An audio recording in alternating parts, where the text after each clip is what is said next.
To speak on the summit, we have CEO Center for the Promotion of Private Enterprise, Muda Yusuf, joining us. Thank you very much, Muda, for joining us. The summit just ended with several economic propositions and recommendations.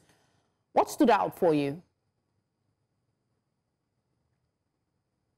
Well, what stood out for me is the quality of the representation or participation at the conference and the quality of issues that were discussed. You know, I followed a few of the conversations and I noticed that in terms of the quality of submissions and the quality of participants, you can say that this has been a very, very successful summit. And the public sector were also very well represented because the whole idea of the summit is to deepen public-private dialogue. That is the whole essence, so that there is proper collaboration and there is proper harnessing of talents, of contribution, of intellectual assets on both sides in order to enrich the policy process. So over the years, the NESG has been doing this. They have been generating a lot of quality reports, quality recommendations, but the missing link has always been, after the summit, what next? What next should be implementation, and we have always been having issues, you know, actually making a lot of progress with regard to the implementation phase of those recommendations. Agricultural stakeholders have expressed their worry over the unwillingness of the African governments to commit 10% of their budgets to agriculture in line of an earlier agreement in 2014. And as a result, Africa's food security is threatened.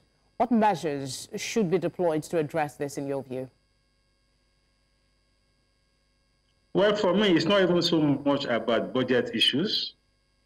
I think it is more about addressing the specific challenges which vary from country to country. I mean, from one of the contributors there, you notice that the issue of insecurity, issues of conflict, has turned out to be a major impediment to food security.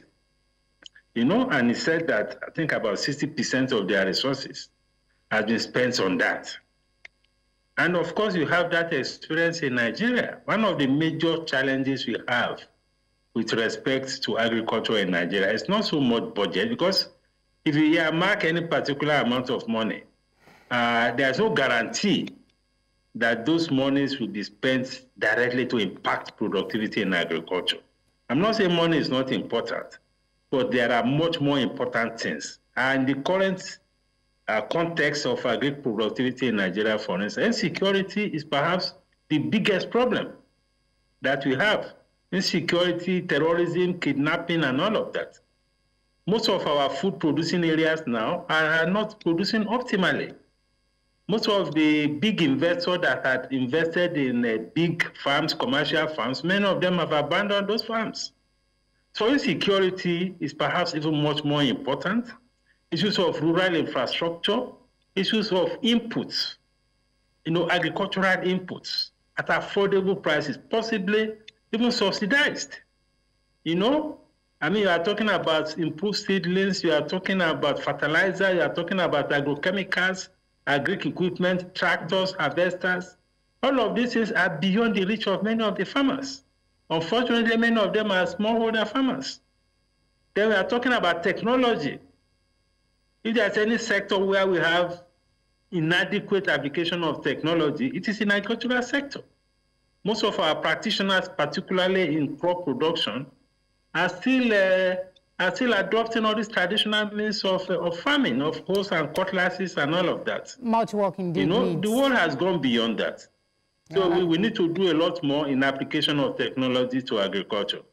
You're quite correct, Muda. Thank you so much, as always, for the insightful contribution.